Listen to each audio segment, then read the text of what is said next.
Welcome to the Slop Temple. We pray this video helps. You begin by melting 2 tablespoons of butter in a heavy pan over medium heat. This gives you control so the butter doesn't brown. Once melted, add 2 tablespoons of all-purpose flour and stir immediately to form a smooth paste, the roux.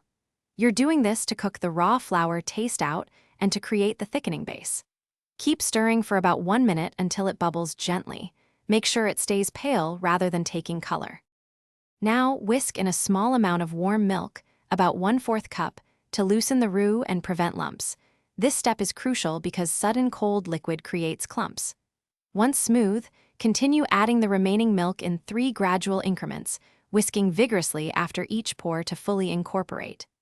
Bring the sauce to a gentle simmer. Simmering activates the flour's thickening power. Make sure to scrape the pan bottom while whisking so nothing sticks, and the sauce becomes silky and uniform. Finish by seasoning with salt, white or black pepper, and a tiny pinch of nutmeg to brighten flavor. Taste and adjust. If the sauce is slightly thin, simmer gently while whisking until it reaches desired thickness. If it's too thick, whisk in a splash of warm milk.